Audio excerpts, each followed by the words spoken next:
Myanmar में 28 मार्च को आए 7.7 तीव्रता के विनाशकारी भूकंप में अब तक मरने वालों की संख्या बढ़कर 3,645 हो गई है, जबकि 5,017 लोग घायल हुए हैं और 148 लोग अभी भी लापता हैं।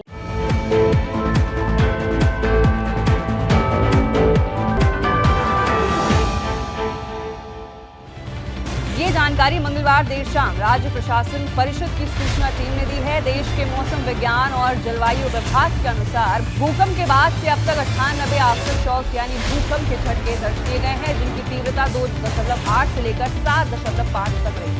इस भयानक आपदा के कारण सागाइन, मांडले और मगवे जैसे प्रमुख क्षेत्रों में 80% से अधिक इमारतें क्षतिग्रस्त हो गई हैं। साथ ही यूएनडीपी के क्षेत्रीय प्रतिनिधि टिटॉन मित्रा ने मांडले से बताया है कि देश की स्वास्थ्य प्रणाली पूरी तरह से टूट चुकी है। अस्पतालों में मरीजों की भारी संख्या के कारण इलाज संभव नहीं हो पा रहा है। उन्होंने ये भी कहा है कि दवाइयों और स्वास्थ्य सामग्री की भारी कमी है। संयुक्त राष्ट्र के मानवीय मामलों के समन्वय कार्यालय की रिपोर्ट्स के अनुसार देश भर में 5 लाख से अधिक लोग बुनियादी स्वास्थ्य सेवाओं से वंचित हो गए हैं। टिटॉन मित्रा ने यह भी बताया है कि सांगाइंग और मगवे जैसे क्षेत्रों में बाजार पूरी तरह से बाधित हो चुके हैं। लोगों के पास आय का कोई साधन नहीं बचा है और अब महंगाई तेजी से बढ़ने के संकेत भी मिल रहे हैं। वहीं उन्होंने आगे भी जानकारी दी कि देश में चल रहे सक्रिय गृह युद्ध के बीच ये जरूरी है कि राहत सामग्री उन क्षेत्रों तक भी पहुंचे जो प्रतिरोधी नियंत्रण में है, ना कि सिर्फ सैन्य प्रशासन के क्षेत्रों तक।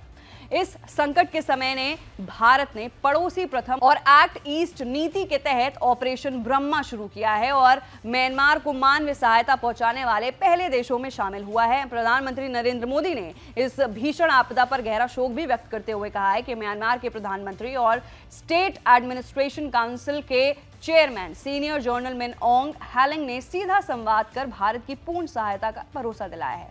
4 अप्रैल को बैंकॉक में बिम्स्टेक शिखर सम्मेलन के दौरान प्रधानमंत्री नरेंद्र मोदी और मिन ऑंग हैलिंग की मुलाकात हुई, जिसमें भूकंप के बाद की स्थिति और भारत की ओर से जारी राहत अभियान ऑपरेशन ब्रह्मा पर चर्चा हुई। तो फिलहाल के लिए म्यांमार भूकंप को लेकर ये बड़ा अपडेट है। मैं थी आपके साथ वंशिका सिंह और आप देख रहे हैं एबीपी लाइव।